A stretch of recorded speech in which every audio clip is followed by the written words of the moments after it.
ಇದು ಯುವನಾಯಕ big impact ಗಾಂಜಾ ವಶಪಡಿಸಿಕೊಂಡ ಪೊಲೀಸರು. ಯುವನಾಯಕ ನ್ಯೂಸ್ ಮಾಹಿತಿಗೆ ಸ್ಪಂದಿಸಿದ ರಾಯಚೂರು ಜಿಲ್ಲಾ ಪೊಲೀಸ್ ಸಿಂಧನೂರು ವಿಭಾಗದ ಡಿವೈಎಸ್ಪಿ ಬಿಎಸ್ ತಳವಾರ ನೇತೃತ್ವದಲ್ಲಿ ದಾಳಿ. 4 ಕೆಜಿಗೂ ಹೆಚ್ಚು ಗಾಂಜಾ ವಶಕ್ಕೆ. ಎನ್ಡಿಪಿಎಸ್ ಆಕ್ಟ್ ಅಡಿಯಲ್ಲಿ ಪ್ರಕರಣ ದಾಖಲು.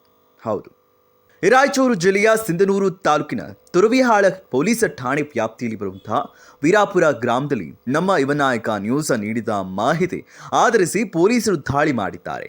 ಸಾರ್ವಜನಿಕರು ನೀಡಿದ ಮಾಹಿತಿಯನ್ನು ಆಧರಿಸಿ ನಮ್ಮ ಯುವನಾಯಕ ನ್ಯೂಸ್ ಗುಪ್ತ ತನಿಖೆಯ ಮೂಲಕ ಸೂಕ್ತ ಸಾಕ್ಷ್ಯಗಳನ್ನು ಕಲೆ ಹಾಕಿತು.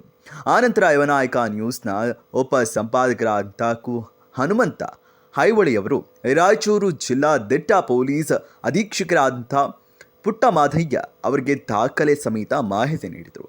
ಈಗ ಸಿಂಧನೂರು ವಿಭಾಗದ ಡಿವೈಎಸ್ಪಿ ಬಿಎಸ್ ತಳವಾರ ನೇತೃತ್ವದ ತಂಡ ಸಿಂಧನೂರು ತಾಲೂಕಿನ ವೀರಾಪುರ ಗ್ರಾಮದ ದುರ್ಗಪ್ಪ ದಿನ್ನೇಭಾವಿ ಎಂಬುವವರ ಮನೆ ಮೇಲೆ ದಾಳಿ ಮಾಡಿ ಕಾಂಪೌಂಡ್ ಒಳಗೆ ಚೆಂಡು ಹೂಗಳ ಮಧ್ಯೆ ಬೆಳೆದು ನಿಂತಿದ್ದ ಗಾಂಜಾವನ್ನು ವಶಪಡಿಸಿಕೊಂಡಿದ್ದಾರೆ. 4 ಕೆಜಿ 140 ಗ್ರಾಂ ಗಾಂಜಾವನ್ನು ವಶಪಡಿಸಿಕೊಂಡಿರುವಂತಹ ಪೊಲೀಸರು ಆರೋಪಿಯ ಮೇಲೆ ಎನ್ಡಿಪಿಎಸ್ ಆಕ್ಟ್ ಅಡಿಯಲ್ಲಿ ಪ್ರಕರಣ ದಾಖಲಿಸಿಕೊಂಡಿದ್ದಾರೆ.